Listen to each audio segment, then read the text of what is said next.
పరలోకమందున్న మా తండ్రి, మా స్థానంలో మాకు బదులుగా మీ యొక్క కుమారుణ్ణి బలి ఇచ్చి ఆయన ద్వారా మమ్మల్ని మీతో సమాధానపరుచుకున్నందుకై మీకు వందనాలు చెల్లిస్తున్నాం.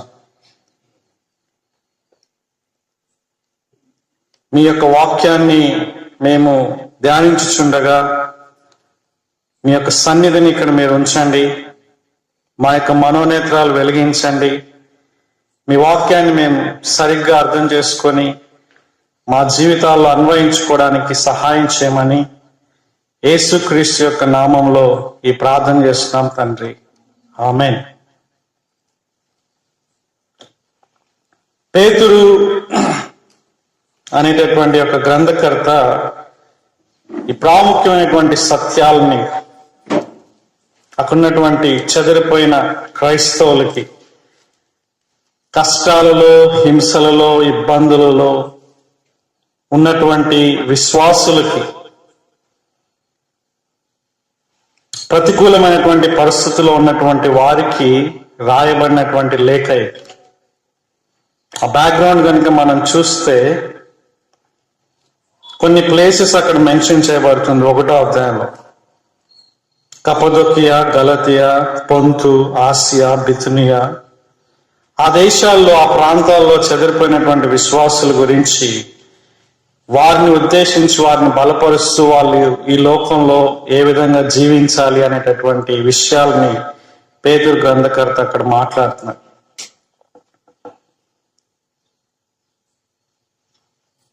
వారు జీవించేటటువంటి జీవితాన్ని వారు జీవించక ముందు వాళ్ళు క్రీస్తులో ఏమై ఉన్నారో అనేటటువంటి విషయాన్ని వారు గ్రహించాలని కూడా ఇక్కడ పేతురు భక్తుడు మాట్లాడుతున్నారు. మీరు కనుక 3వ వచనం నుంచి మనం గమనించినప్పుడు జీవంతో కూడినటువంటి నిరీక్షణ కలిగి ఉన్నాం మనం. అంటే శుభప్రదమైనటువంటి నిరీక్షణ మనకు ఉంది. మన యొక్క స్వాస్థ్యము అంటే మనకు దేవుడు ఏదైతే వాగ్దానం చేశాడో అది ఖచ్చితంగా ఇస్తానని చెప్పినటువంటి ఆ యొక్క స్వాస్థ్యం పరలోకమందు భద్రపరచబడి ఉంది. ఆ తర్వాత ప్రత్యక్షపరచబడుతుంది అనే విషయాన్ని అక్కడ మాట్లాడతారు. కాబట్టి మీరు చాలా మిక్కిలి ఆనందిస్తున్నారు. అంటే ఈ ఫ్యాక్ట్, ఈ వాస్తవం అనేటటువంటిది, సత్యం అనేటటువంటిది మీలో చాలా బలమైన, అంటే ఒక గొప్ప సంతోషాన్ని, ఆనందాన్ని కలిగిస్తుంది.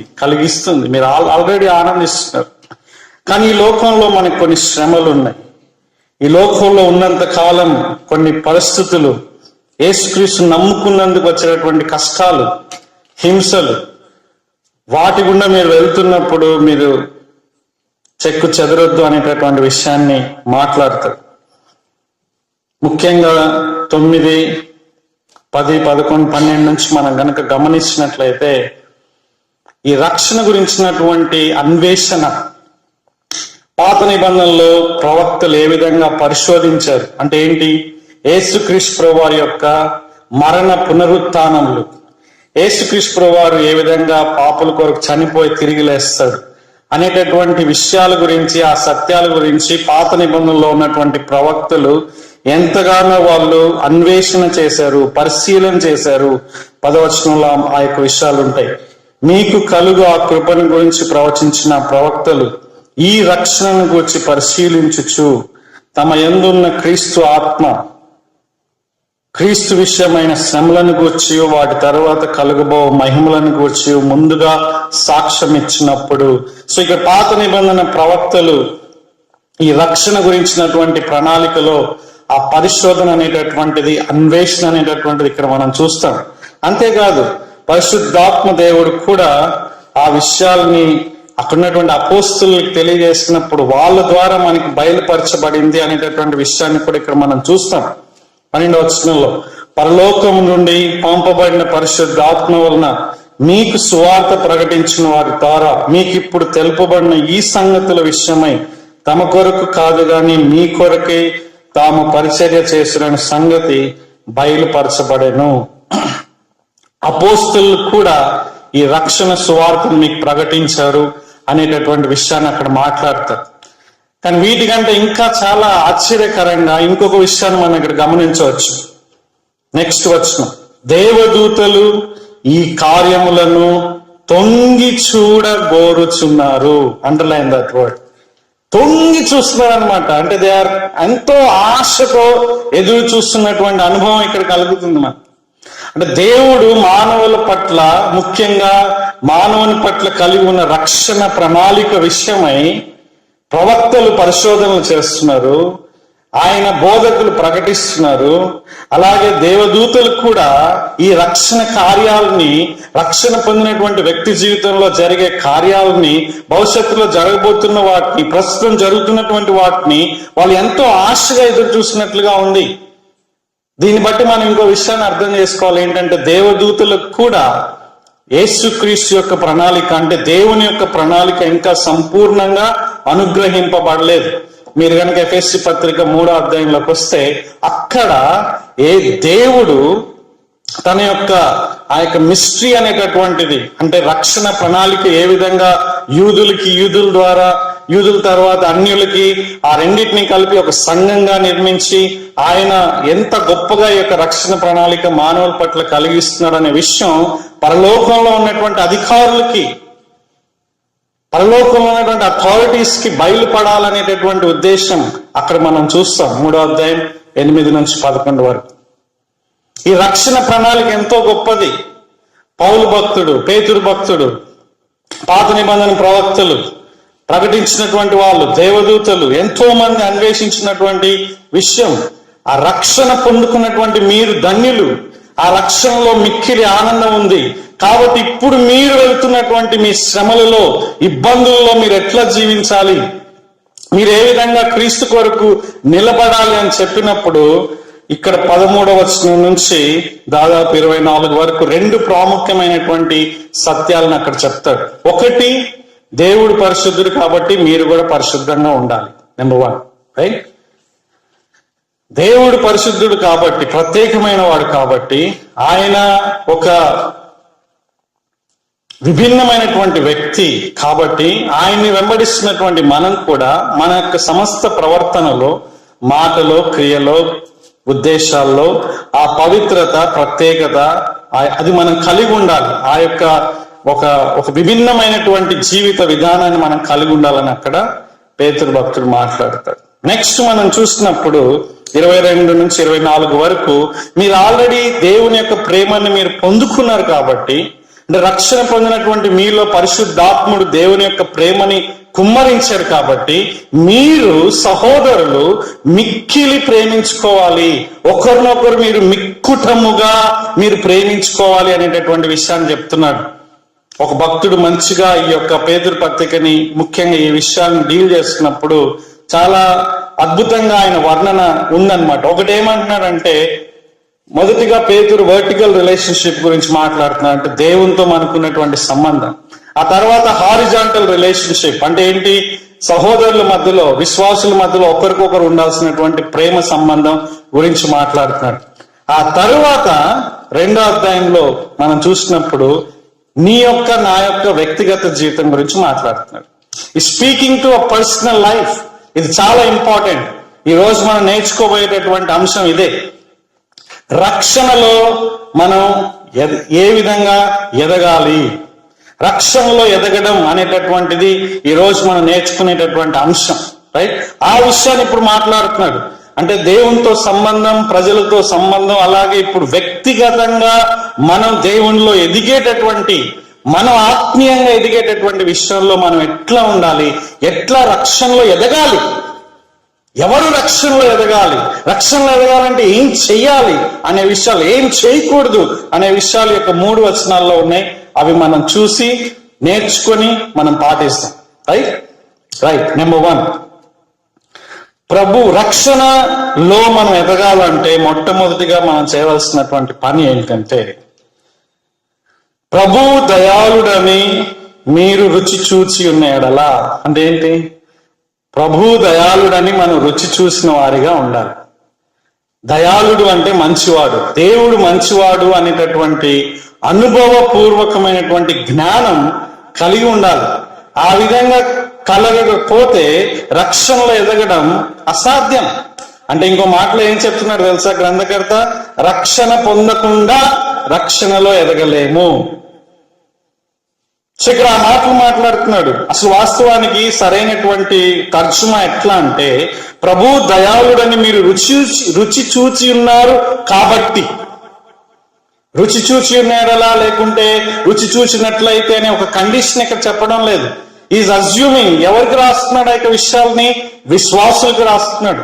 విశ్వాసులకు రాస్తున్నటువంటి ఆయన మొదట కొన్ని విషయాలు మాట్లాడిన తర్వాత వీరితో యొక్క విషయాన్ని మాట్లాడుతున్నాడు. మీరు ప్రభువు దయాళుడని, మంచివాడని రుచి చూచి ఉన్నారు కనుక అంటున్నాడు. కాబట్టి రక్షణలో మనం ఎదగాలంటే, ఆత్మీయ జీవితంలో అభివృద్ధి పొందాలంటే మొట్టమొదటిగా రక్షణ పొందాలి. రక్షణ పొందకుండా ఎన్ని కార్యక్రమాలు చేసినా, ఎన్ని పనులు చేసినా మన ఆత్మీయంగా ఎదగం, శూన్యం. వాస్తవానికి రక్షణ పొందకుండా ఒక వ్యక్తి చేసేటటువంటి ప్రతి ఒక్క మంచి పని వృధా అయిపోతుంది. కానీ రక్షణ పొందినటువంటి వ్యక్తి చేసే ప్రతి మంచి పనికి కూడా గొప్ప బహుమానం ఉండబోతుంది. దాంట్లో ఉన్నటువంటి లాజిక్ అది. యేసుక్రీస్తు ప్రభువారు లేకుండా మనం ఎన్ని పనులు, ఎన్ని మంచి క్రియలు చేసినా అవన్నీ కూడా శూన్యం అనేటటువంటిది కూడా మనం తెలుసుకోవాలి. కాబట్టి రక్షణ గురించి మీకు వివరించాల్సినటువంటి అవసరం లేదు. యేసుక్రీస్తు ప్రభువారిని మీరు వ్యక్తిగతంగా అంగీకరించారు.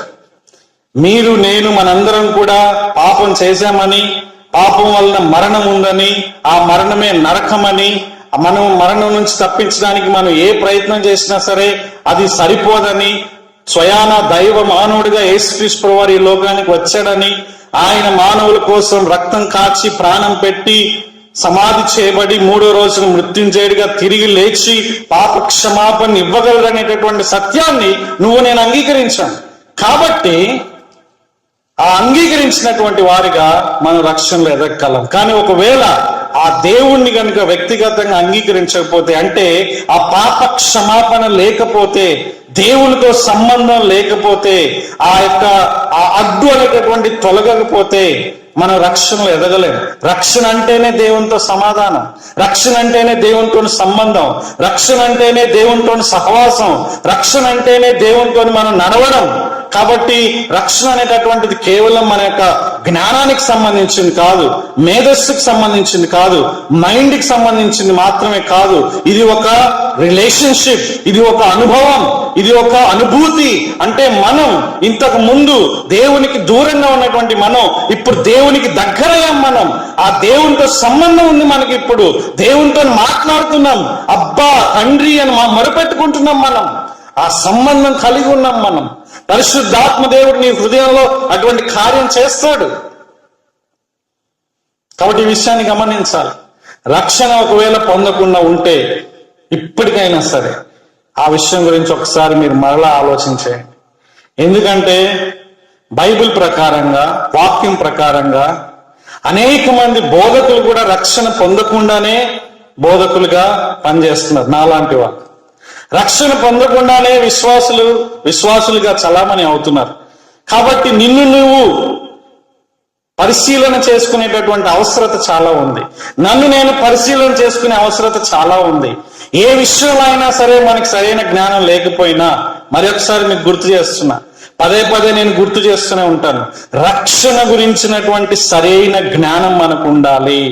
దేవుడు తన యొక్క కృపలో మనం ఆయన పైన విశ్వాసం ఉంచడం ద్వారా మన యొక్క పాపాలన్నిటినీ క్షమించగలడు. ఆయన మన హృదయంలో ఉన్నటువంటి ఆ యొక్క అపరాధ భావాన్ని తీసివేయగలడు. ఆయన కృపలోనే మనకి రక్షణ ఉంది. ఆయన కృప ద్వారానే మనం క్షమించబడగలం. ఆ సత్యాన్ని నమ్మి అనుభవపూర్వకంగా మనం ఎక్స్పీరియన్స్ అవ్వాలి. ఒకవేళ అనుభవం మీకు ఇంకా లేకపోతే, ఇంకా మీ హృదయం దేవునికి దూరంగా ఉన్నట్లుగా మీకు అనిపిస్తే మారు మనసు పొందండి, దేవుని దగ్గరికి రండి. ఆయన వద్దకు వచ్చి వారిని ఆయన ఎంత మాత్రం కూడా త్రోసివేసే దేవుడు కాదు. ఎంత గొప్ప వాగ్దానం కదా ఇది. ఈ సమయంలో అయినా సరే ఎంత అంటే విశ్వాస జీవితంలో ఎంతో కాలం జీవిస్తూ కూడా రక్షణ పొందకుండా ఉండడానికి అవకాశాలు ఉన్నాయా లేదా? ఈ మధ్య కాలంలో మేము యూదా ఇస్కరియోతు గురించి ధ్యానిస్తున్నాం. స్వయాన దైవ మానవుడితోనే ఎంతో గొప్ప సంబంధం. ఆయన యొక్క అనుమతితో లేకుంటే ఆయన ఇచ్చినటువంటి ఆ యొక్క గొప్ప కృపలో అద్భుతాలు కూడా చేసినటువంటి వ్యక్తి యూదా ఇస్కరియోతు. యూదా ఇస్కరియోతు యొక్క పాదాలు కూడా యేసుక్రీస్తు వారు కడిగారు. ఎంతో గొప్ప సంబంధం, ఒక సన్నిహితమైనటువంటి ఒక క్లోజ్ రిలేషన్షిప్ లో ఆ యొక్క వ్యక్తి ఉండి రక్షణ పొందకుండా జీవించాడు. నీ పరిస్థితి, నా పరిస్థితి ఏంటి? ఎలీషా అనేటటువంటి గొప్ప ప్రవక్తతో చాలా సన్నిహితంగా ఉన్నటువంటి ఒక సేవకుడు ఉన్నాడు. దేవుని యొక్క కార్యాలని కల్లారా చూసినటువంటి వ్యక్తి ధనాపేక్ష వలన దేవునికి దూరం అయిపోయి దేవుని యొక్క శిక్షను పొందుకున్నాడు. ఇద్దరు కూడా ధనాపేక్ష, ఏదో ఒకటి యేసయ్యను వెంబడించడానికి ఏదో ఒక రాంగ్ మోటివ్ అనేటటువంటిది ప్రజల్లో ఉండడం మనం గమనిస్తాం. కానీ దేవునితో సంబంధం కలిగి ఉండడానికి మనం ముందుకు వెళ్ళాలి. సో ఆ దేవుడితో నీకు సంబంధం ఉందా? ఆ దేవునితో నువ్వు హృదయంతో నువ్వు మాట్లాడగలుగుతున్నావా? వ్యక్తిగతంగా ఒక్కడే ఉన్నప్పుడు, ఒక్క దానివే ఉన్నప్పుడు నువ్వు దేవునితో నువ్వు అంటే యొక్క సంభాషణ నీకు ఉందా? ఇంకా దేవునితో ఉండాలనేటటువంటి తపన నీకుందా? ఆయన వస్తాడు, ఆయన నన్ను తీసుకువెళ్తారనే నిరీక్షణ నీకుందా? లేకుంటే ఆయన వస్తున్నాడు కాబట్టి ఆయన కోసం ఎదురు చూసేటటువంటి ఆ యొక్క ఆశాభావం నీలో ఉందా? ఇవన్నీ కూడా రక్షణ పొందిన వ్యక్తుల్లో ఉండే లక్షణాలు.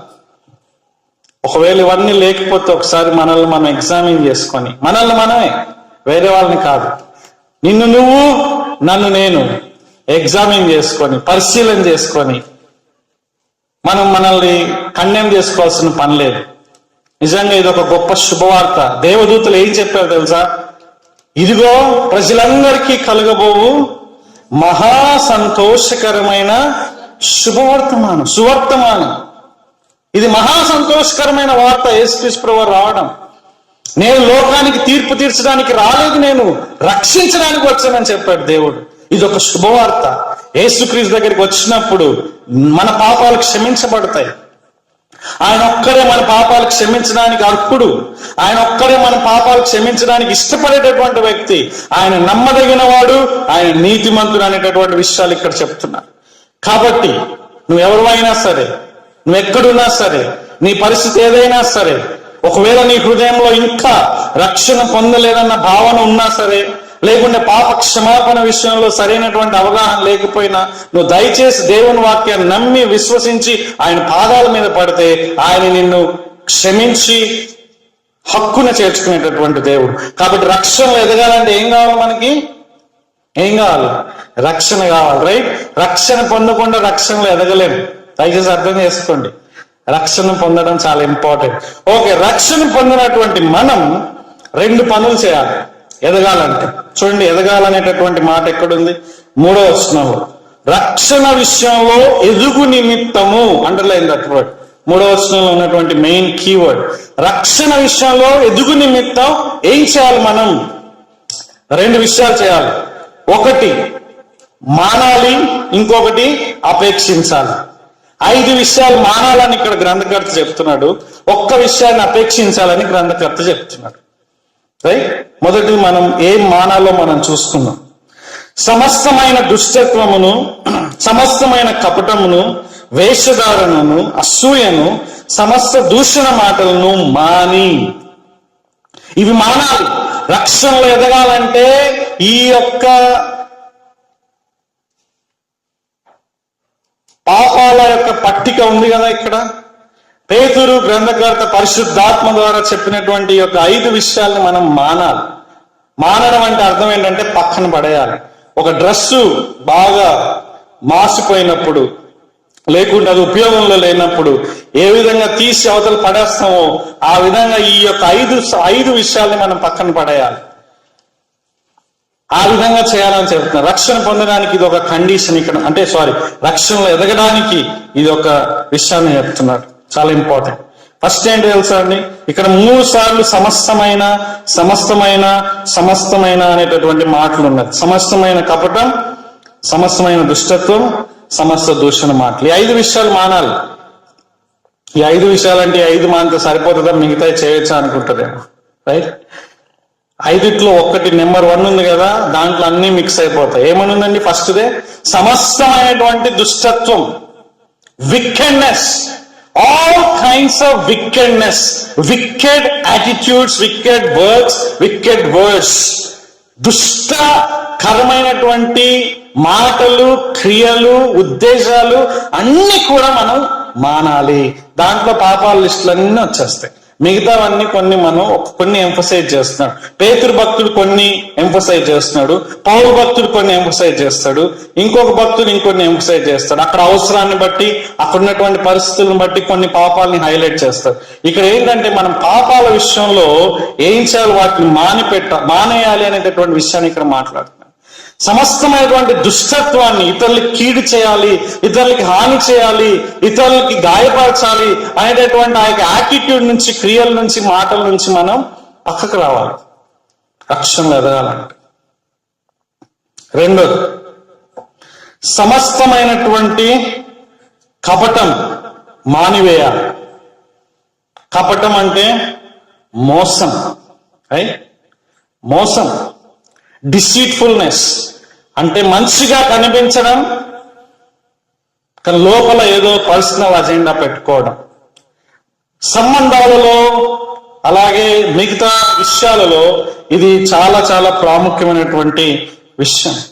ఇతరుల్ని మోసం చేయడం, నమ్మక ద్రోహం. ఇంకో మాట చెప్పాలంటే రిలేషన్షిప్ పాయింట్ ఆఫ్ వ్యూలో, వాడుకునే విషయంలో, అంటే ఇతరుల్ని మనం వాడుకుంటాం, మన యొక్క వ్యక్తిగత అవసరాల కోసం ఇతరుల్ని వాడుకునేటటువంటి ఆ యొక్క యాటిట్యూడ్.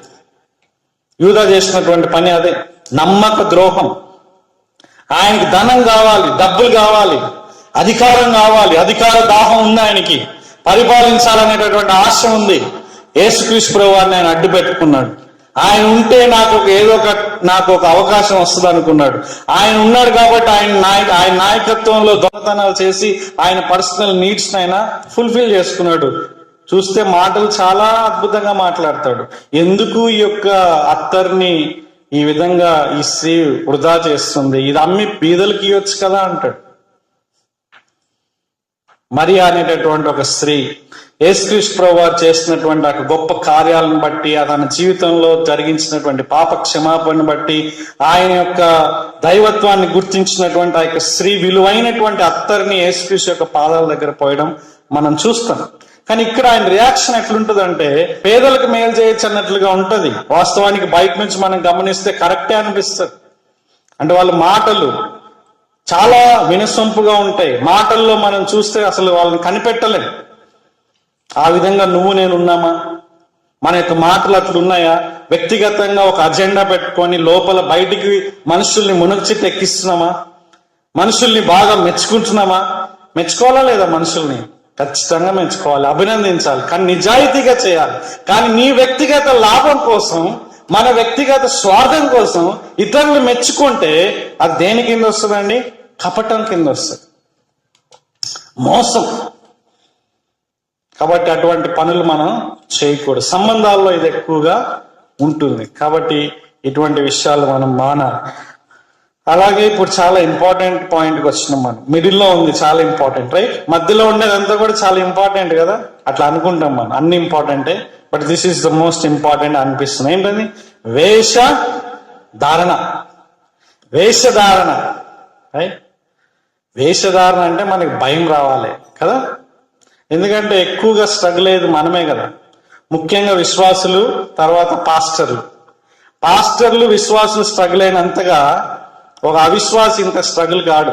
అంటే సమాజంలో మంచి వ్యక్తులుగా కనబడే వాళ్ళు వేషధారణలో పడిపోయినట్లుగా, స్ట్రగుల్ అయినట్లుగా ఒక అవిశ్వాసి లేకుంటే చెడు పనులు బహిరంగంగా చేసే వ్యక్తి అంతగా ఆయన ఆ విషయంలో కలత చెందడు అనమాట. మనకే ఎక్కువ ఆపర్చునిటీస్ ఉన్నాయన్నమాట. అంటే ఏంటి? మనల్ని మంచి వాళ్ళని సమాజం అనుకుంటున్నారు, నీ తోటి వాళ్ళు అనుకుంటున్నారు, తోటి సేవకులు అనుకుంటున్నారు, అందరూ అనుకుంటున్నారు. కాబట్టి మంచి వాళ్ళని కాకపోయినా మంచి వాళ్ళగా ఉన్నట్లుగా నటించాలి.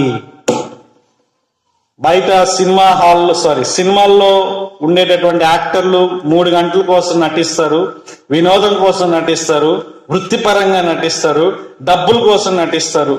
వాళ్ళు నటిస్తున్నారని మనకు ముందుగానే తెలుసు. కానీ మనం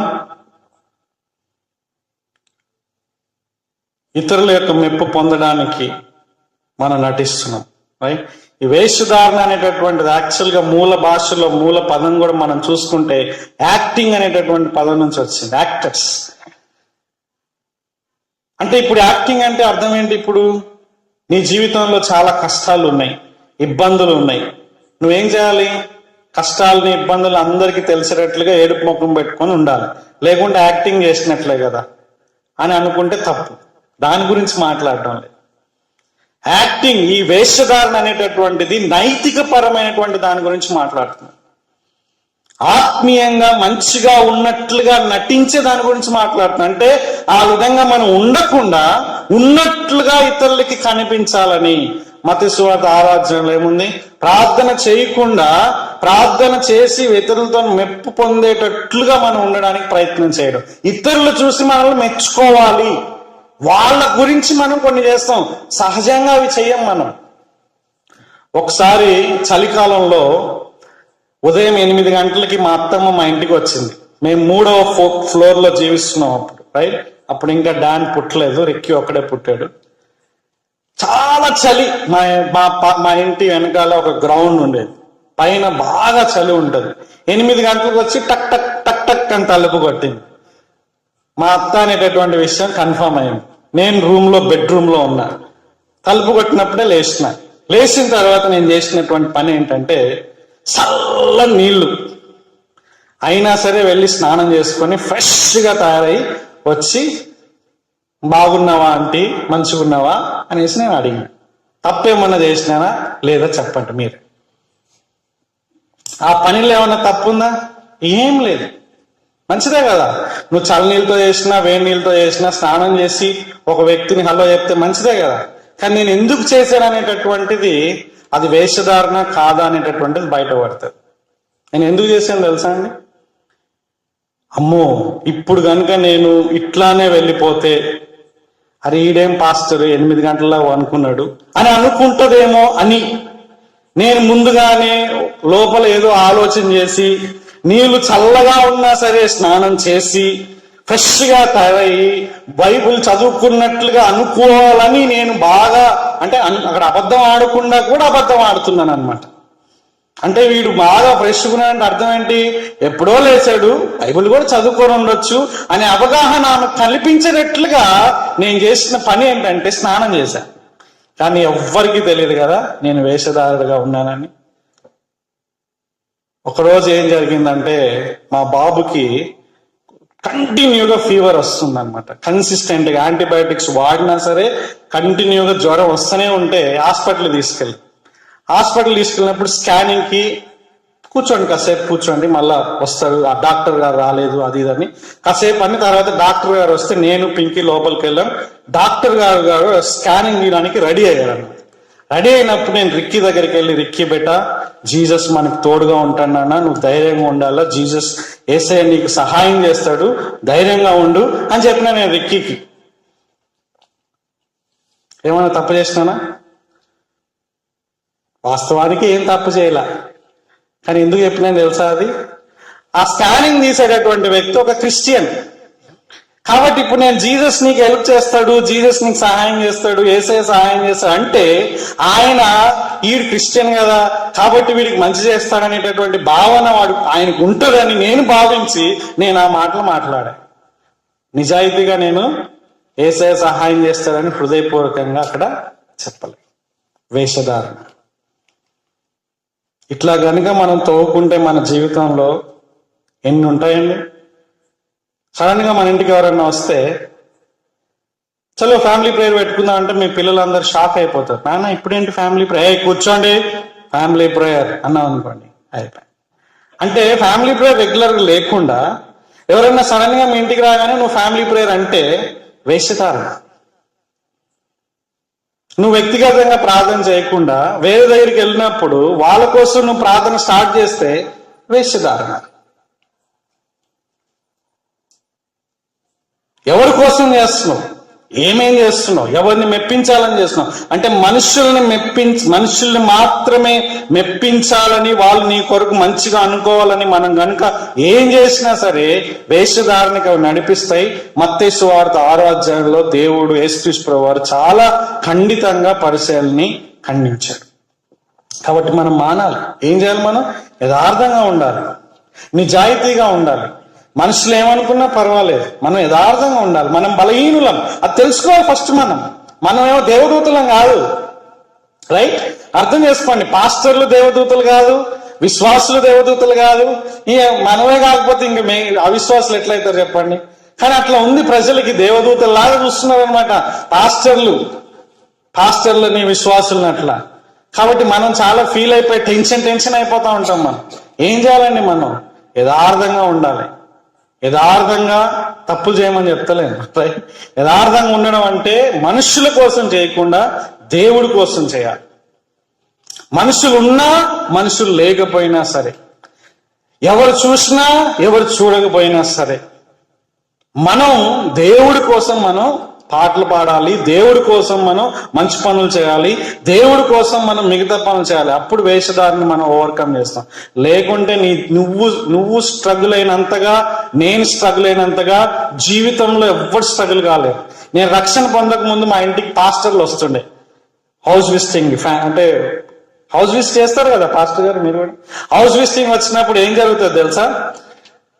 పాస్టర్ రాగానే వెళ్ళి పనుకుంటా, నేను దుప్పటి కప్పుకొని నిద్రపోయినట్టు యాక్షన్ చేస్తా. పాస్టర్ ఉండేది కొన్ని నిమిషాలే, 5 నిమిషాలు 10 నిమిషాలు అట్లా ఉంటారు కాబట్టి ఆ 5-10 నిమిషాలు నాకు అరగంట, గంట, 2 గంటల లాగా ఉంటుంది. ఎందుకంటే నిద్ర పోకుండానే నిద్రపోయినట్టుగా నటిస్తున్నాను. మీకు కూడా అనిపిస్తా లేదా? రైట్. సో జీవితంలో ఇట్లాంటి పనులు చాలా చేస్తుంటాం మనం. దయచేసి మనుషుల మెప్పు గురించి మనం జీవించకూడదు. అవి మానేయాలని చెప్తున్నారు రక్షణలో ఎదగాలంటే. వేషధారాన్ని మన డిక్షనరీలో నుంచి కట్ చేయాలి, లేకుంటే మనం పైకి రాలేము. యథార్థంగా మనం జీవించాలి. నెక్స్ట్, అసూయ. ఇది మనకి ముఖ్యంగా ప్రతి ఒక్కరికి, నేను ముఖ్యంగా స్త్రీలకు అని చెప్పిన ఒకసారి మా ఆవిడ అడిగింది అనమాట. ముఖ్యంగా స్త్రీలకని బైబుల్లో ఎక్కడుందని అడిగింది. నాకు ఒక ప్రశ్న. రైట్? బైబుల్లో ఎక్కడ లేదు, కానీ ప్రాక్టికల్ ఎక్స్పీరియన్స్ మటుకు అసూయ ఎక్కడ కనిపిస్తుంది అంటే స్త్రీల్లోనే కనిపిస్తుంది. రైట్? అది కొంతమంది అగ్రి చేయొచ్చు, డిసగ్రి చేయొచ్చు, ఇట్స్ ఓకే. ఏంటి అసూయ? ఇతరులు బాగుపడుతుంటే ఓర్చుకోలేకపోవడం. ఇతరులకి, నీ పక్కనింట్లో వాళ్ళకు, ఒక్కరికి ఎవరికైనా తాతాజీకి ప్రమోషన్ వచ్చిందంటే సతీష్ గారు ఏం చేయాలి? వేరే వాళ్ళు ఏదైనా కారు అనుకుంటే మన యొక్క ఫీలింగ్స్ ఎట్లుంటాయి? వాళ్ళు సంతోషపడుతుంటే నువ్వు సంతోషపడగలుగుతున్నావా? ఒకవేళ ఆ విధంగా లేకపోతే అసూయ అనేటటువంటిది మనలో రాజ్యం ఏలుతుంది. చాలా కష్టం. ఇతరులు బాగుపడుతున్నప్పుడు, ఇతరులు అభినందించబడుతున్నప్పుడు, ఇంకోటి చర్చెస్ లో జరుగుతూ ఉంటది.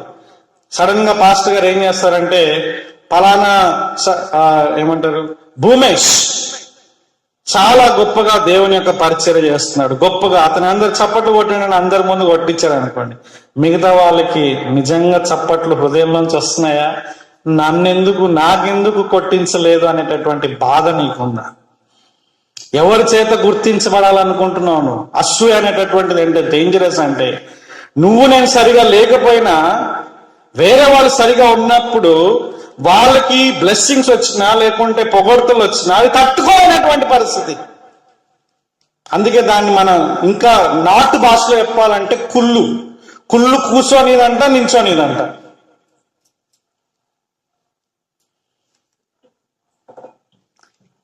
ఇది వాస్తవానికి బైబిల్లో మనం చూసుకుంటే కయ్యూన్ దగ్గర నుంచి స్టార్ట్ అయింది.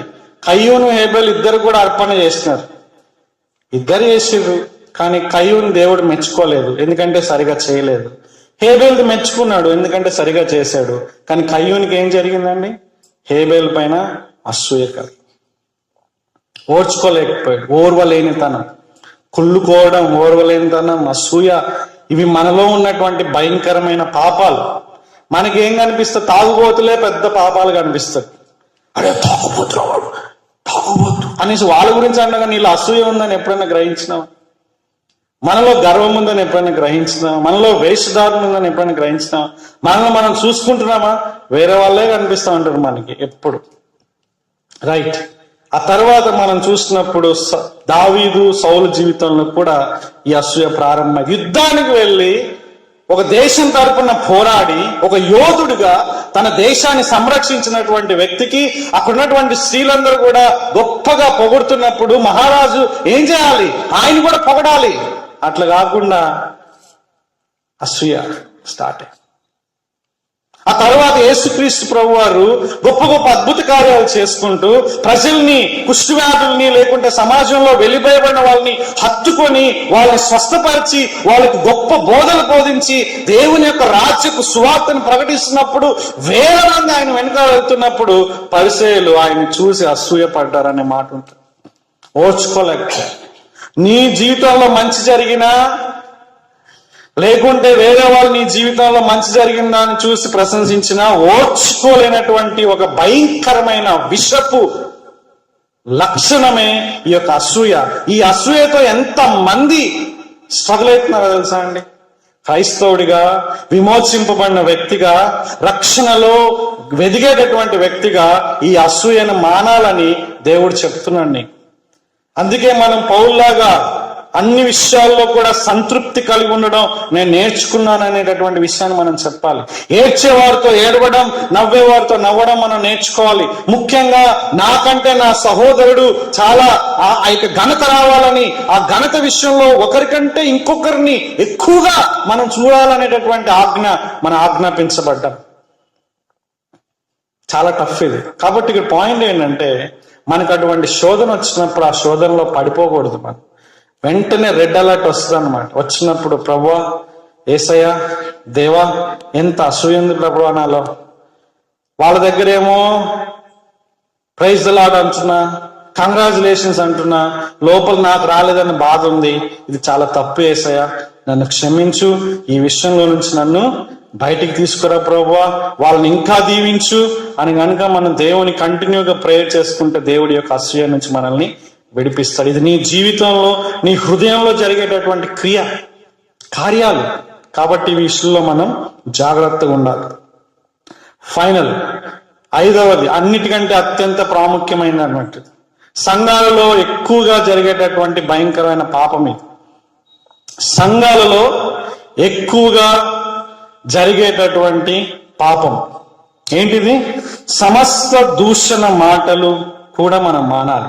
దుష్టత్వం మానాలి, కపటం మానాలి, వేషధారణ మానాలి, అసూయను మానాలి, సమస్త దూషణ మాటలు. చాలా అద్భుతంగా తర్జుమా చేస్తారు. వాస్తవానికి కొండెములు అనేటటువంటిది మూల పదం.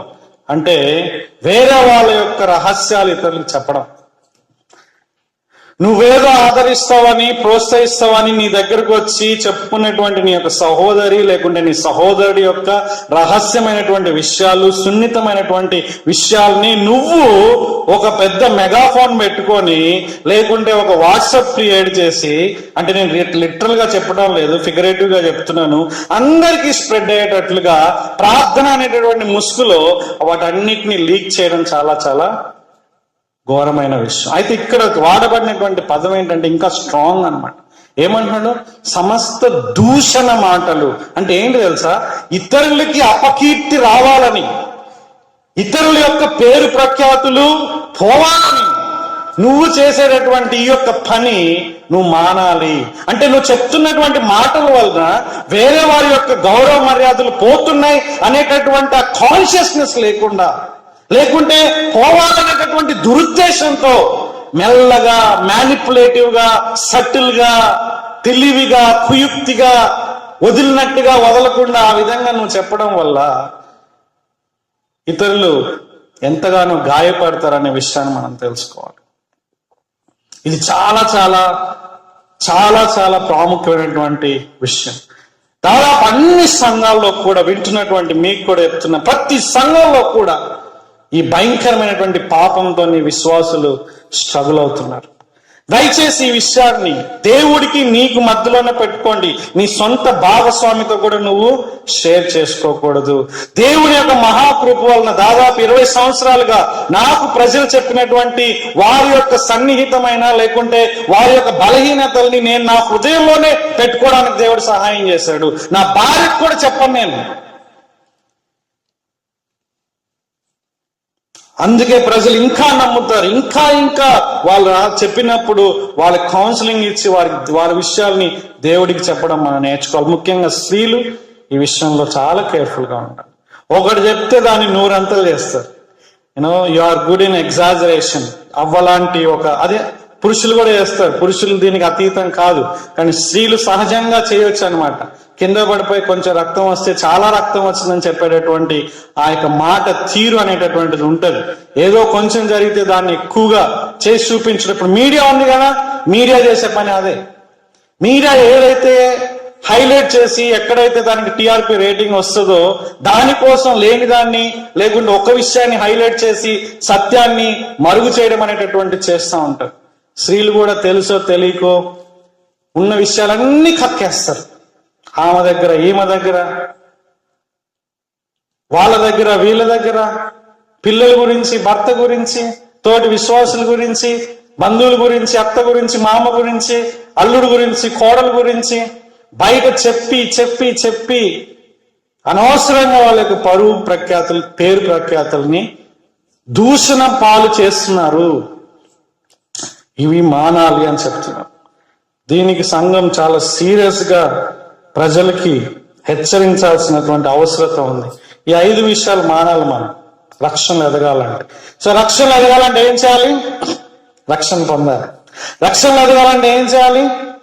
దుష్టత్వం, కపటం, అసూయ, వేషధారణ, దూషణ మాటలు మానాలి. ఇప్పుడు ఏం చేయాలి? సరే మానేస్తాం, ఎదుగుతామా? లేదు. ఎదగాలంటే ఒక్క పని చాలా క్లియర్ గా చేయాలి. ఏంటది? అపేక్షించాలి. దేన్ని అపేక్షించాలి? వాక్యం అనేటటువంటి పాలన అపేక్షించాలి. పాలన అంటే వాళ్ళ కొరకు ఏ విధంగా అయితే తహతహలాడతారో, అపేక్షిస్తారో, కోరుకుంటారో, లేకుంటే దాని కొరకు ఎదురు చూస్తారో, అది వచ్చేదాకా ఏ విధంగా అయితే వదిలిపెట్టకుండా ఉంటారో, అది తాగి ఏ విధంగా అయితే తృప్తి పొందుతారో, ఆ విధంగా మీరు కూడా ఆ పాలని, ఆ వాక్యం అనేటటువంటి పాలని మీరు అపేక్షించాలి అని చెప్తున్నాడు ఇక్కడ. అపేక్ష అనేటటువంటి మాట అంటే అర్థం ఏంటో తెలుసా? తీవ్రమైనటువంటి కోరిక, ఒక బలమైనటువంటి ఆకాంక్ష. అంటే అది మనం పొందుకునేదాకా దాన్ని వదిలిపెట్టకుండా ఉండేటటువంటి ఆశ అన్నమాట. ఆ వాక్యంతో పోల్చాడు. నిర్మలమైన పాలు అంటున్నాడు ఇక్కడ. Pure milk. ఏంటి ప్యూర్ మిల్క్ అంటే? ఇప్పుడు నేను చెప్పేది ప్యూర్ మిల్క్ కాదు. ప్యూర్ మిల్క్ అంటే ఏంటి? ఇక్కడ దేవుని వాక్యం. యూట్యూబ్ లో వాక్యాన్ని విని అమ్మయ్య పాలు తాగేమని అనుకుంటే చాలా పొరపాటే. మనుషులందరూ కూడా తప్పులు చేయడానికి అవకాశాలు ఉన్నాయి. కాబట్టి ప్రతి ఒక్క వ్యక్తి కూడా, ప్రతి విశ్వాసి ప్రాముఖ్యంగా దేవుని వాక్యం అనేటటువంటి నిర్మలమైన పాలని అపేక్షించాలి. ఒక ప్రసంగం ప్రసంగించబడుతున్నప్పుడు, అది యూట్యూబ్ లో కానీ, టెలివిజన్ లో కానీ, వ్యక్తిగతం కానీ, ఎక్కడైనా సరే వాక్యం విన్నప్పుడు, ప్రకటించబడుతున్నప్పుడు దాన్ని మనం తీసుకొని దాన్ని స్వీకరించి అది నిజంగా దేవుని వాక్యంలో ఉందా లేదా అని బెరియా విశ్వాసుల వలె, యూదుల వలె మనం ఖచ్చితంగా పరిశీలన చేసేవారిగా ఉండాలి. ఆ నిర్మలమైన పాలు గురించి కనుక మీరు కనుక సీరియస్ గా లేకపోతే అలల చేత అటు ఇటు కొట్టుకుని పోయే వాళ్ళలాగా ఉంటారు. తప్పుడు బోధల్లో, ఇప్పుడు వస్తున్నటువంటి తప్పుడు బోధలు నాకు తెలిసినంత వరకు ప్రపంచ క్రైస్తవ చరిత్రలో ఇంకెప్పుడు రాలేదేమో. ఎప్పుడు వినటువంటి ఒక కొత్త మాయాజాలం లాంటి ఒక వినూత్నమైనటువంటి మానవ పద్ధతుల్ని ఇక్కడ మనం దేవుని వాక్యంలో చొప్పించడం మనం చూస్తూనే ఉంటున్నాం. నిర్మలమైన పాలు నీకుంటేనే నువ్వు ఎదుగుతావు. కేవలం పాస్టర్ గారి ప్రసంగం పైన ఆధారపడితే నువ్వు ఎదగడం కష్టం నీ రక్షణలో. కేవలం యూట్యూబ్ ప్రసంగాలపైన ఆధారపడితే నీ రక్షణ విషయంలో నువ్వు ఎదగలేవు. రేడియో ప్రసంగాలపైన లేకుండా ఇంకొక వీధి ప్రసంగాలపైన ఆధారపడితే నువ్వు రక్షణలో ఎదగలేవు. నువ్వు రక్షణలో ఎదగాలంటే నీకు కావాల్సింది నిర్మలమైనటువంటి పాలు. అంటే ఈ యొక్క పవిత్రమైనటువంటి దేవుని యొక్క వాక్యాన్ని, ఈ యొక్క వాక్యాన్ని మనం చదవాలి. మనకై మనం చదవాలి. నిజంగా ఎంత ధన్యులు అండి మనం. మన భాషలో మనకి దేవుని వాక్యం అందుబాటులో ఉంది. ఎంత గొప్ప దీవెన! ఈ వాక్యం మన చేతుల్లోకి రావడానికి ఎంతమంది త్యాగం చేశారు, ఎంతమంది హతసాక్షులయ్యారు, ఎంతమంది వారు ఎంత సమయాన్ని వెచ్చించారు. తర్జుమా అంటే మామూలు కాదు. నేను కూడా తర్జుమా చేస్తూ ఉంటాను కొన్ని పుస్తకాలు. కొన్నిసార్లు ఒక స్టేట్మెంట్ ని తర్జుమా చేయాలంటే ఎంత సమయం అవుతుందో తెలుసా అండి. ఒకవేళ ఎంత సమయం తీసుకున్నా సరే 100% న్యాయం చేయలేనటువంటి కొన్ని వాక్య భాగాలు ఉంటాయి. ప్రతి భాషలో కూడా ఇవి ఉంటాయి. కాబట్టి ఇది చాలా కష్టం. అయినప్పటికీ అనేక మంది కలిసి ఒక టీమ్గా అనేకమైనటువంటి భాషల్లో తర్జుమా చేసి నీకు నీ భాషలో బైబిల్ వచ్చినప్పుడు, దేవుని వాక్యం నీ చేతుల్లో ఉన్నప్పుడు రక్షణ పొందిన వ్యక్తిగా అపేక్షిస్తున్నావా? చదువుతున్నావా? అర్థం చేసుకుంటున్నావా? చదువుతున్నావా అంటే కొంతమంది yes yes yes Bible complete చేసిన లాస్ట్ ఇయర్ కూడా కంప్లీట్ చేస్తా, ఎస్ ఎస్ ఎస్ మా యొక్క ఏమంటారు క్యాలెండర్ లో ప్రతిరోజు కూడా వాక్యం చదువుతున్నా, ఎస్ ఎస్ ఎస్ వాట్సాప్ లో ప్రతిసారి మాకు SMS వస్తుంది, ఎస్ ఎస్ ఎస్ అంటారు అనమాట. ఆ చదువుడు కాదు. నీకై నువ్వు చదువుతున్నావా? నీ కోసం చదువుతున్నావా లేదా? This is for you. నీ కోసం, నా కోసం. చాలాసార్లు మనం ఏం చేస్తామండి, వేరే వాళ్ళ కోసం చదువుతాం. ముఖ్యంగా ప్రసంగికులు నాలాంటి. నేను ఒకప్పుడు అట్లా చేసేవాడిని, అందుకే ఇంత క్లియర్గా చెప్తున్నా. నేను ఎందుకు బైబిల్ చదివేవాడిని అంటే ప్రసంగించడానికి చదివేవాడిని. ఎంత దౌర్భాగ్యమైన దయనీయమైన జీవితమో తెలుసా అండి అది. ఇది ఎట్లుంటుందంటే అన్నం ప్రిపేర్ చేసి కర్రీ ప్రిపేర్ చేసి తినకుండా వేరే వాళ్ళకి పెట్టినట్లుంటుంది. ఆ విధంగా డైలీ చేస్తే ఏం జరుగుతుంది? స్కెలిటన్ అయిపోతాం. ఆత్మీయంగా ఎంతమంది పాస్టర్లు స్కెలిటన్ గా ఉన్నారో, ఎంతమంది విశ్వాసులు స్కెలిటన్ గా ఉన్నారో. వేరే వాళ్ళ కోసం చదువుతున్నారా? కొంతమంది గిల్ట్ పోవడానికి చదువుతారు. ఈరోజు వాక్యం చదివారా? అమ్మో చదవలేదంటే పాస్టర్ గారు ఏమని అనుకుంటారేమో అని చదివే విశ్వాసులు కొంతమంది ఉన్నారు. అంటే పాస్టర్ గారి కోసం బైబిల్ చదువుతారా మీరు? రక్షణ పొందినప్పుడు ఎస్ పాస్టర్ గారి గురించి చదవండి, మంచిదే. అట్లీస్ట్ ఆ విధంగా అయినా మీరు రక్షణలో వస్తారు. కానీ రక్షణ పొందినటువంటి నీవు ఇంకా పాస్టర్ గారి గురించి చదువుతావా? రక్షణ పొందినటువంటి నీవు ఇంకా గిల్ట్ పోగొట్టుకోవడానికి చదువుతున్నావా? వేరే వాళ్ళ కోసం ఏదో అవుతుందని, లేకుంటే ఇది చదవకపోతే నాకేదో కీడు జరుగుతుందని నువ్వు చదువుతున్నావా బైబుల్? ఆ విధంగా చదవకూడదు. ఏ విధంగా చదవాలి? నువ్వు వాక్యం చదువుతున్నప్పుడు ఆ వాక్యం ద్వారా నీ యొక్క ఆత్మ బలపడి నువ్వు ఆ రక్షణలో ఎదుగుతావు. నువ్వు దానికోసం నువ్వు చదవాలి, అర్థం చేసుకోవడానికి చదవాలి. క్యాలెండర్లో ఎక్కడో ఒక వాక్య భాగం చూసి, ఒక వాగ్దానం చూసి నేను అర్థం చేసుకున్నా అంటే కుదరదు. నీ కోసం చదవాలి, అర్థం చేసుకోవడానికి చదవాలి. కొంతమంది న్యూస్ పేపర్ చదివినట్టు చదువుతారు వాక్యాన్ని. కనీసం న్యూస్ పేపర్ అయినా అర్థం కానీ చదువుతారు తెలుసా? ఏం చేస్తారండి న్యూస్ పేపర్లో మీకు అర్థం కాకపోతే? నిజం చెప్పండి, మళ్ళా చదువుతారా లేదా? కానీ బైబిల్ చదివేటప్పుడు అర్థం కాకపోయినా సరే చదవా టక టక టక టక టక టక టక టక ఆమేన్ చదివేసిన, హల్లెలూయా, ఈరోజు అయిపోయింది, ఒక అధ్యాయం అయిపోయింది. ఎందుకండి? ఎందుకు చదువుతున్నారు? అర్థం కాకపోయినా చదువుతారా? అర్థమయ్యేదాకా చదవాలి. వెండిని వెతికినట్లు వెతకాలి, దాచబడిన ధనమును వెతికినట్లుగా వెతకాలి, తవ్వాలి. ఈ విషయం, ఈ వాక్యం యొక్క అర్థం ఏంటి?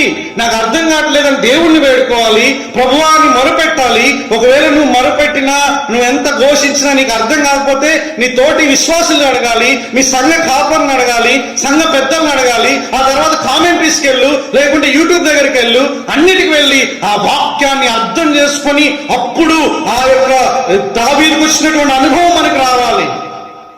అంతేగాని చదివా అయిపోయింది, సంవత్సరం చదువుతున్నారు బైబిల్. కొంతమంది రక్షణ పొందిన వాళ్ళు కూడా సంవత్సరం చదువుతున్నారు తెలుసా మీకు? అది వెరీ గుడ్. రక్షణ పొందిన వాళ్ళు ఏం చేసినా కూడా ఓకే. కానీ రక్షణ పొందిన నీవు ఎందుకు చదువుతున్నావు, ఎలా చదువుతున్నావు, ఎవరి కోసం చదువుతున్నావు చాలా ఇంపార్టెంట్. నీ యొక్క ఆత్మీయ జీవితం ఎదుగుదలకి, అందుకే అంటున్నాడు ఇక్కడ చాలా ఇంపార్టెంట్. ఎందుకు చదవాలండి? రక్షణ విషయంలో ఎదుగు నిమిత్తం. If you want to grow in your salvation, నీ రక్షణలో, నీ ఆత్మీయ జీవితంలో నువ్వు అభివృద్ధి పొందాలంటే నువ్వు చదవాలి. కొంతమంది ఏం సలహాలు అంటే ఎక్స్క్యూజ్ ఇస్తారు తెలుసా, మాకు చదువు రాదయ్యా. అబ్బా, ఏమి ఎక్స్క్యూజ్, ఏం సాకు అది, నాకు చదువు రాదు. మంచిదే, చదువు రాకపోతే ఏం చేయాలి? చదువు రాకపోయిన వాళ్ళు చదవాల్సిన అవసరం లేదు, చదవచ్చిన వాళ్ళు చదవాలి అని వాక్యంలో ఉందా? లేదు కదా. విశ్వాసిగా ఉన్నప్పుడు నువ్వు చదవాలి. మరి చదువు రాని వాళ్ళు ఎట్లా చదవాలి? చదువు నేర్చుకుని చదవాలి. చదువు వచ్చిన వాళ్ళ దగ్గరికి వెళ్ళి చదువుపించుకోవాలి. డ్వాక్రా గ్రూప్ లో మహిళలు మీరు అందరు ఉన్నారు. ఏమంటారు, డ్వాక్రా గ్రూపేనా? ఈ మధ్య వేరే గ్రూప్ కూడా వచ్చినాయి, ఫుల్ లోన్స్ వచ్చేస్తాయి.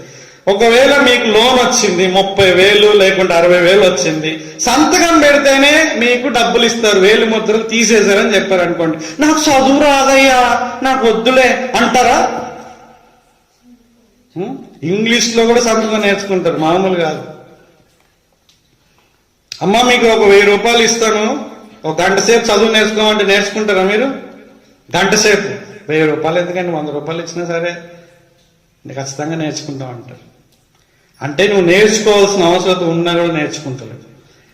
ఇప్పుడు ఆడియో బైబుల్స్ అవైలబుల్ ఉన్నాయి, video Bibles, visual Bibles are available. ఎంత ఆధిక్యతలో ఉన్నాం తెలుసా మనం? ఎంత ప్రివిలేజ్ ఆ యొక్క జనరేషన్ తెలుసా మనం? మనకున్నటువంటి ఆ యొక్క ఆత్మీయ వనరులు ఇంక ఏ తరంలో కూడా లేవని స్టాన్లీ గారు చాలా క్లియర్ గా చెప్తారు ఈ విషయాన్ని. వీడియో బైబుల్, ఆడియో బైబుల్ ని చదువుకునేటటువంటి నీ పిల్లలు ఉన్నారు. నువ్వు చదువు నేర్చుకోవచ్చు, అడల్ట్ ఎడ్యుకేషన్ ఉంది. ఎందుకండి సాకులు? నాకు చదువు లేదు, నాకు రాదు. ఎంతమంది చదువు రానటువంటి వాళ్ళు దేవుని వాక్యం నేర్చుకొని వాళ్ళు చదువుతున్నారు. ఇప్పుడు మా నాన్నగారికి తెలుగు రాదు, దేవుని వాక్యాన్ని చదవడం నేర్చుకొని ఇప్పుడు దేవుని వాక్యాన్ని చదవగలుగుతున్నాడు. మా ఆంటీకి విజయవాడలో ఉంటుంది, చదువు రాదు చిన్నప్పటి నుంచి, రక్షణ పొందిన తర్వాత దేవుని వాక్యాన్ని నేర్చుకోవాలనే తపన ఆమె నా వెనుక పడేది. నేను అప్పుడు రక్షణ పొందలేదు, 6th క్లాస్ ఎంత ఉంటా, నేను 5th క్లాస్ అప్పుడు. నా వెనకాల పడి చిన్న ప్లీజ్ రా, కొంచెం చెప్పురా, నాకు అర్థమయ్యేది చెప్పురా, చెప్పురా అనేసి నా వెనకాల పడేది తెలుసా అండి. ఇప్పటికీ కూడా నా మెమరీలో ఉన్నాయి. చదువు రానటువంటి వాళ్ళు చదువు నేర్చుకొని వీళ్ళిద్దరుగా చాలా మంది ఉన్నారు, మీ కళ్ళ ముందు ఎంతో మంది కనిపిస్తారు. పుట్టగానే ఎవరికి చదువు రాదు. పుట్టగానే జోన్స్ కి ABCDలు వచ్చా? పాస్టర్ గారు కుమారుడైనా సరే నేర్చుకుంటేనే వస్తాయి, నువ్వైనా సరే నేనైనా సరే నేర్చుకుంటేనే వస్తాయి. కాబట్టి దేవుని వాక్యం నేర్చుకోవడానికన్నా కొంచెం చదువు నేర్చుకోండి. అసలు ఎంత ఆశ ఉండాలి, దేవుడు నీ గురించి ఏం ఆలోచిస్తున్నాడు, నీ భవిష్యత్తు ఏ విధంగా ఉండబోతుంది, కుటుంబంలో ఎట్లుండాలి, నేను వ్యక్తిగతంగా ఎట్లా జీవించాలి, ఒక అమ్మగా, ఒక నాన్నగా, ఒక భార్యగా, ఒక భర్తగా, ఒక పిల్లవాడిగా నేను ఎట్లా ఉండాలి అనే దానికి సంపూర్ణంగా చాలా సంక్షిప్తంగా దేవుని వాక్యం ఎంత అద్భుతంగా రాయబడింది తెలుసా అండి. అవి తెలుసుకోకుండా నువ్వు ఎట్లా జీవిస్తావు? ఏది తప్పో, ఏది ఒప్పో, ఏది సరైనదో, ఏది కాదో, ఏది చేయాలి, ఏది చేయకూడదు, ఏం చేయాలి, ఏ విధంగా ఎదురు చూడాలి, అన్ని కూడా ఈ యొక్క వాక్యంలో అందుబాటులో ఉన్నాయి. ఎప్పుడు యొక్క యూట్యూబ్ మీద ఉంటుంది అనుకుంటున్నారా? ఒకసారిగా డిలీట్ అయిపోతే ఏం చేస్తాం? ఎప్పుడు మీ పాస్టర్ గారు మీతోనే ఉంటారనుకుంటున్నావా? చెప్పలేము, పరిస్థితులు ఎట్లుంటాయో. నిర్మలమైన పాలు అర్థం చేసుకోవడానికి చదవాలి. అలా నీ యొక్క రక్షణ కోసం నువ్వు చదవాలి, ఎదగడానికి. రక్షణ పొందడానికి బైబిల్ చదవకూడదు. బైబిల్ చదివినంత మాత్రం రక్షణ రాదు. మళ్ళా చెప్తున్నాను, నువ్వు బైబిల్ చదవడం వల్ల రక్షణ ప్రణాళిక నీకు అర్థమవుతుంది. నువ్వు దానికి రెస్పాండ్ అయినప్పుడు, యేసయ్య దగ్గరికి వచ్చి క్షమాపణ పొందినప్పుడు నీకు రక్షణ వస్తుంది. కానీ రక్షణ పొందినటువంటి మన ఆత్మీయ జీవితంలో ఎదగడానికి వాక్యాన్ని మన కోసం మనం చదవాలి, అర్థం చేసుకోవడానికి చదవాలి, పాటించడానికి చదవాలి, బుర్ర పెంచుకోవడానికి కాదు. కొంతమంది ఎందుకు చదువుతారు తెలుసా అండి? మనకు తెలియదేముంది, బుర్రలు పెంచుకోవడానికి చదువుతారు. బుర్రలు కాదు, బుర్రలు, మేధస్సు, జ్ఞానం. వాళ్ళ జీవితం అంతా కూడా అదే అన్నమాట. ఏంటంటే వాళ్ళు డిబేట్స్ చేయాలి, వేరే వాళ్ళతో వాదించాలి, వాళ్ళని తక్కువ చేయాలి, లేకుంటే వాళ్ళు తప్పని ప్రూవ్ చేయాలి, లేకుంటే ఇక్కడ కరెక్ట్ అని ప్రూవ్ చేయాలి. అదే ముఖ్యమైనటువంటి ఒక మెయిన్ యాటిట్యూడ్గా ప్రజల్లో ఉండిపోయింది. దానికోసం కూడా చదవద్దు. ఎస్ మనం వాదించాలి, ఎస్ మనం కరెక్ట్గా సమయోచితంగా మనం మాట్లాడాల్సిన అవసరం ఉంటుంది. కానీ రక్షణ, ఈ యొక్క వాక్యం ఎందుకు చదవాలని ఉంది? నువ్వు రక్షణలు ఎదగడానికి చదవాలి, నేను రక్షణలు ఎదగడానికి చదవాలి, మన కోసం చదవాలి. అప్పుడే మనం ఆత్మీయంగా బలంగా ఉంటాం. అప్పుడే చిన్న చిన్న సమస్యలు వచ్చినప్పుడు అమ్మో దేవా, సూసైడ్ ఎక్కడుంది, తాడు ఎక్కడుంది, టాబ్లెట్స్ ఎక్కడున్నాయి, రైలు పట్టాలు ఎక్కడున్నాయి, అవసరం లేదు మనకి. అర్థమవుతుందా? చిన్న చిన్న సమస్యలకి ఎంత భయంకరమైనటువంటి పరిస్థితుల్లో మనుషులు ఉన్నారు తెలుసా అండి. ఇప్పుడు చిన్న చిన్న సమస్యలకి భర్త టూత్ పేస్ట్ మధ్యలో పెడితే తట్టుకోలేక విడాకులు ఇచ్చినటువంటి భార్యలు, అన్నం తిన్నావా అని అడగకపోతే సూసైడ్ చేసుకునేటటువంటి భార్యలు, ఎంత చిన్న చిన్నదే కొండల్లా కనిపిస్తున్నాయి. చిన్న సమస్యని, చిన్న చిన్న విషయాలని కూడా తట్టుకోలేక అవేదో ఒక పర్వతం అనుకున్నట్లుగా ఫీల్ అయిపోయి, కృంగిపోయి, కృషించిపోయి, ఆత్మహత్యలకు పోయేటటువంటి ఒక దయనీయమైన పరిస్థితిలో ఒక మానవుడు ఉన్నారండి, విశ్వాసులు ఉన్నారండి. ఎంత భయంకరమైన విషయం ఇది. నువ్వు నిజంగా దేవుని వాక్యాన్ని కలిగి ఉంటే భయంకరమైన పరిస్థితులు ఉన్నా సరే నువ్వు నిలబడతావు తెలుసా. పౌలు, పేతురు, లేకుంటే యోహాను, ఇంకా మనం చూసుకుంటే మిగతా ఆ యొక్క స్త్రీలు, మరియా, రూతు, మీరు చూడండి, ఇంకా శారా, ఎవరైనా సరే దేవుని వాక్యం, దేవుని వాగ్దానాలు మనలో నమ్మకంగా ఉన్నప్పుడు ప్రతి ఒక్క ప్రతికూలమైన పరిస్థితులను మనం ఎదుర్కొంటాం. ఈ లేఖ ఎవరికి రాయబడింది తెలుసా అండి? చెదిరిపోయినటువంటి క్రైస్తవులకి, హింసలు గుండా వెళ్తున్నటువంటి క్రైస్తవులకి. వాళ్ళకి అంటున్నాడు, వాక్యాన్ని మీరు అపేక్షించండి. వాస్తవానికి వాళ్ళ దగ్గర బైబిల్ కూడా లేవు. వాళ్ళు ఎంతగా విని దాన్ని ధ్యానించుకొని ఎంతగా దేవుని కోసం వాళ్ళు ముందుకెళ్తున్నారో ఒకసారి ఆలోచించండి. కాబట్టి వాక్యాన్ని సరిగ్గా అర్థం చేసుకొని సరిగ్గా పాటించడం మన యొక్క జీవితంలో చాలా ప్రాముఖ్యం.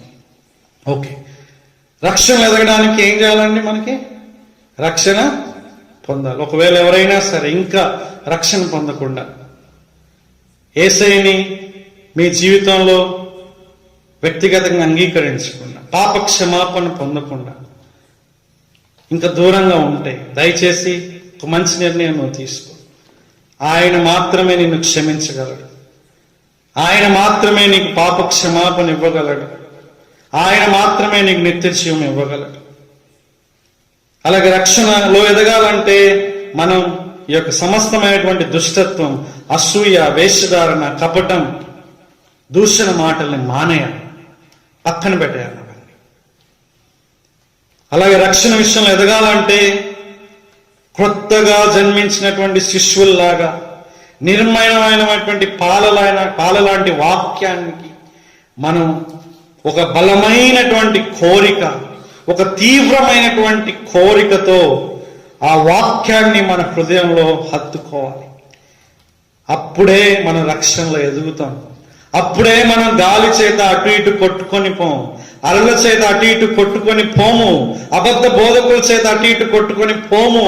నా యొక్క ఆత్మీయ జీవితంలో బలహీనమైనటువంటి స్థాయిలో మనం ఉండం. మనం నిలదొక్కుంటాం, నిరీక్షణ కలిగి జీవిస్తాం. ఎన్ని కష్టాలైనా, ఎన్ని ప్రతికూలతలైనా, ఎన్ని ఇబ్బందులైనా ఆయన కోసం మనం ఒక గొప్ప పోరాటం పోరాడి, పౌలులాగా, తిమోతిలాగా నా యొక్క పరుగు నేను తుదముట్టించాను, నేను గొప్ప పరుగు నేను ఆ యొక్క పందెం నేను గెలిచాను అనేటటువంటి విషయాన్ని ప్రతి ఒక్క క్రైస్తవుడు కూడా చెప్పవలసినటువంటి పరిస్థితి. కేవలం ఎవరో ముసలి పండితులు, ముసలి క్రైస్తవులు, కేవలం ఎవరో ప్రత్యేకమైన వ్యక్తులు చెప్పేటువంటి మాటలే కాదు అది. ఎవ్రీ క్రిస్టియన్, ప్రతి ఒక్క క్రైస్తవుడు కూడా ఆ మాటలు చెప్పగలిగే స్థాయిలో ఉండాలి. చనిపోయే సమయంలో, ముసలి ప్రాయంలో, చావు దగ్గర పడుతున్నప్పుడు రక్షణ పొందినటువంటి వ్యక్తి చెప్పాల్సిన మాటలు ఏంటంటే, నేను నా పరుగుని తుదముట్టించాను. ఏ పరుగైతే క్రైస్తవ పరుగు ప్రారంభించానో ఆ పరుగులో నేను దాన్ని ఫినిష్ చేశాను ఇప్పుడు నేను అని దేవుని మహిమ కోసం చెప్పగలగాలి. అటువంటి కృప దేవుడు మనందరికి కూడా దయచేయను. ప్రార్థన చేసుకుందాం.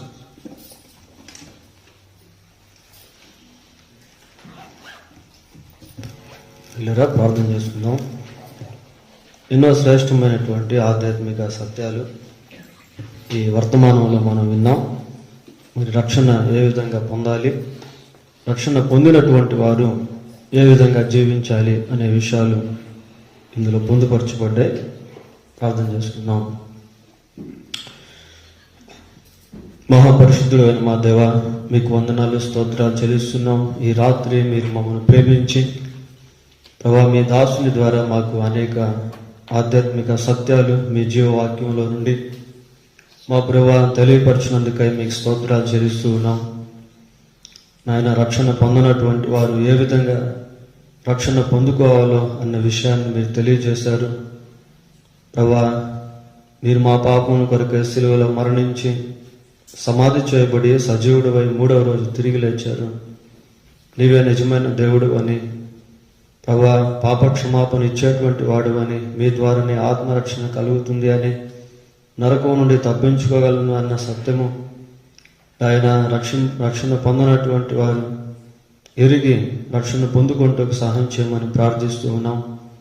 అలాగే రక్షణ పొందినటువంటి మా జీవితాల్లో ఇంకా ఎక్కడెక్కడ ఎటువంటి దూషణ, వేషధారణ, ఆయన అసూయ ఆయన ప్రభా కనబడుతూ ఉన్నాయో ప్రభా, ఆయన ఇంకా ఎక్కడెక్కడ ఎటువంటి బలహీనతలు, దుష్టత్వం మాలో కనబడుతూ ఉందో వాటిని గురించి ప్రభా మేము గ్రహింపు కలిగి వాటన్నిటిలో నుంచి విడుదల పొందుటకు సహాయం చేయండి. అనేక సార్లు నిజమే మా జీవితాల్లో ప్రభా మాకు మేముగా ఎన్నో పోరాటాలు, ఎంతో నాయన అంతరంగిక పోరాటం కలిగి ఉంటూ ఉన్నాం. దేవా, మమ్మల్ని క్షమించి మమ్మల్ని కనికరించి మా బలహీనతలన్నిటిలోంచి మాకు సంపూర్ణ విడుదల దయచేయమని వేడుకుంటూ ఉన్నాం. ఈ రక్షణలో ఎదిగే వారముగా ఉండుటకు మా ప్రభువా సహాయం చేయమని ప్రార్థిస్తూ ఉన్నాం. నిర్మలమైన వాక్యమనే పాలన అపేక్షించి ప్రభా నాయన హత్తుకునే వారముగా ప్రభా నాయన ఆ పాలను స్వీకరించి మా జీవితాల్లో బలపరచబడి నిర్మలులుగా జీవించుటకు, పవిత్రులుగా జీవించుటకు మీరే కనికరించి సహాయం చేయండి. వ్యక్తిగత జీవితంలో, సంఘంలో, కుటుంబంలో, సమాజంలో మా ప్రభా ఎలాగ జీవించాలో అన్న మీ వాక్యాన్ని మేము ప్రభా గ్రహించి ఆ రీతిగా ఉండుటకు కూడా కృపదయచేయమని ప్రార్థిస్తూ ఉన్నాం.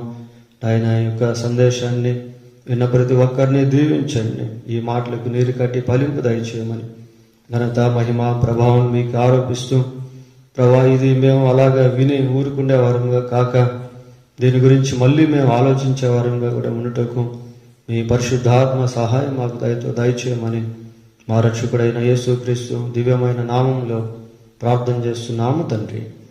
ఆమేన్. మన తండ్రి అయిన దేవుని ప్రేమ, మన ప్రభు అయిన యేసుక్రీస్తు యొక్క కృప, పరిశుద్ధాత్మ దేవుని యొక్క సన్నిధి సహవాసము మనకు సంఘంలో ఉన్న ప్రతి ఒక్కరికి, వాక్యం విన్న ప్రతి ఒక్కరికి, అలాగనే వాక్యం అందించిన దాసునికి, తన కుటుంబం అంతటికి తోడై ఉండి కాపాడునుగాక. ఆమేన్. అందరికీ వందనాలు. ఎల్లుండి మనకు మళ్ళీ స్థలంలో బైబిల్ స్టడీ ఉంటుంది.